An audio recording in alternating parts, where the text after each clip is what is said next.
राम मंदिर प्राण प्रतिष्ठा के 48 घंटे बाद आया पहला इंटरनल सर्वे। बीजेपी को फायदे से ज्यादा विपक्ष को नुकसान।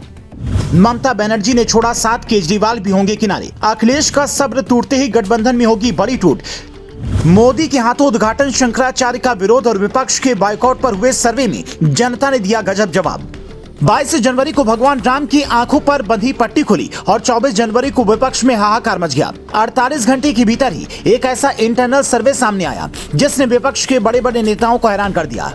ये तो हर किसी को पता है कि राम मंदिर मुद्दे से बीजेपी को बम्पर फायदा होगा, लेकिन विपक्ष को इसका कितना बड़ा नुकसान होने वाला है, इसकी सर्वे रिपोर्ट अब सामने आई है। इस इंटरनल सर्वे का पहला रिजल्ट ममता बनर्जी के गठबंधन छोड़ने के रूप में है, जिसके बारे में पहले सुनिए, फिर बताते कि मोदी के हाथों उद्घाटन, शंकराचार्य की विरोध और विपक्ष के समारोह बायकॉट पर हुए सर्वे में जनता ने कैसा जवाब दिया है। ममता बनर्जी ने कहा कि लोकसभा चुनाव 2024 में तृणमूल कांग्रेस अकेले ही चुनाव लड़ेगी। हमारा कांग्रेस से कोई नाता नहीं है। हमने जितने भी सुझाव दिए वो सब नकार दिए गए। वो पश्चिम बंगाल में यात्रा करने जा रही हैं, लेकिन शिष्टाचार के नाते भी मुझे इसकी जानकारी नहीं दी गई। तो सवाल उठता है कि न्याय यात्रा निकालने वाले राहुल की पार्टी क्या क्षेत्रीय पार्टियों के साथ गठबंधन में अन्याय कर रही थी? क्षेत्रीय राजनीतिक दलों के मुखिया की बात भी गंभीरता से नहीं सुनी जा रही थी। ममता बनर्जी वाली राह पर ही केजरीवाल भी चलते दिख रहे हैं। पंजाब के मुख्यमंत्री भगवंत मान ने कहा कि आम आदमी पार्टी प्रदेश के सभी 13 लोकसभा सीटों पर जीत दर्ज करेगी। सूत्र बताते कि मान के इस प्लान को केजरीवाल ने मंजूरी भी दे दी है। मतलब आने वाले दिनों में केजरीवाल की पार्टी भी कांग्रेस पर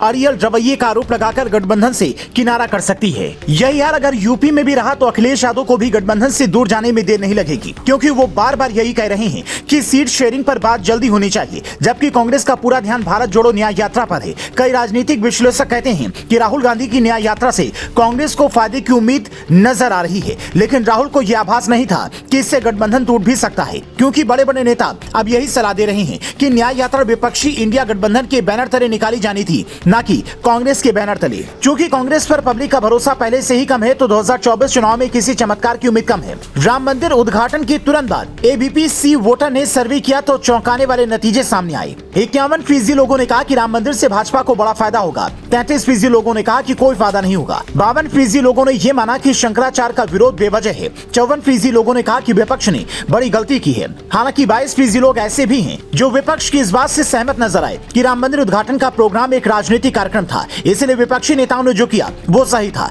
ये वही लोग हैं जिनके भरोसे कांग्रेस समेत कई पार्टियां सत्ता में आने का ख्वाब देख रही हैं। लेकिन इंटरनल सर्वे ये साफ कहता है कि राम मंदिर में जाने से इनकार करके जैसे ममता ने सबसे पहले सारी पार्टियों को एक स्टैंड लेने की हिम्मत दी, ठीक वैसे ही छोटी क्षेत्रीय दलों को गठबंधन में तवज्जो न मिलने पर ममता ने अलग होने का विकल्प दे दिया और आने वाले दिनों में इसका भरपूर असर भी दिख सकता है। तो बीजेपी के सामने जो इंडिया गठबंधन की भौकाल वाली चुनौती थी, वो भगवान राम के आशीर्वाद से खत्म होती नजर आ रही है।